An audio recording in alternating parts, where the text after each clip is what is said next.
ரொம்ப நாளைக்கு அப்புறம் இப்போ தாங்க வீடியோ போட ஸ்டார்ட் பண்ணியிருக்கேன். எனக்கு கொஞ்சம் ஒர்க் பிஸியாக இருந்தனால என்னால் சரியாக வீடியோ போட முடியல.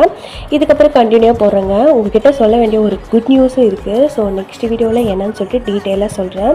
இப்போ நான் எங்கே வந்திருக்கேன் பார்த்தீங்கன்னா, அம்மா வீட்டுக்கு தான் வந்திருக்கேன். ஏன்னா 8 ஊர் சேர்ந்து நடத்துகிற ஒரே திருவிழான்னு பார்த்தீங்கன்னா திரௌபதி அம்மன் திருவிழா தான்.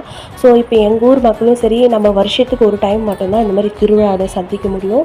கூட படித்த ஃப்ரெண்ட்ஸும் இந்த மாதிரி திருவிழாவில் மட்டும்தான் சந்திக்க முடியும். ஏன்னா ஃபேமிலி சுச்சுவேஷன்ஸ் இப்போ இருக்கிற காலகட்டத்தில் ஸ்ட்ரெயிட்டாலாம் நம்ம பேசிக்க முடியாது, நினைக்கிறப்ப போயிட்டு பார்த்துக்க முடியாது இல்லைங்க. ஸோ இந்த மாதிரி ஏதாச்சும் திருவிழா நடந்தால் மட்டும்தான் நம்மளால் ஃப்ரெண்ட்ஸும் சரி, சொந்த பந்தமும் சரி நம்ம பார்த்துக்க முடியும். செம்ம வேலுங்க. இருந்தாலும் நாங்கள் பொருட்படுத்தாமல் நாங்கள் ஜாலியாக ஃபன் பண்ணிட்டு இருந்தோம். அப்புறம் சுவாமிலாம் சேவிச்சுட்டு நாங்கள் வீட்டுக்கு கிளம்பிட்டோம். குட்டீஸ்லாம் அம்மா அப்பா வீட்டிலே விட்டுட்டு, சரி போகிற வேலை பார்த்தீங்கன்னா செம்ம வேலை. இருந்தாலும் ஜூஸ்லாம் குடிக்க மாட்டேன், நான் டீ காஃபி தான் குடிப்பேன்னு சொல்லிட்டு டீ குடிச்சிட்டு நான் வீட்டுக்கு ஹாப்பியாக கிளம்பிட்டேன்.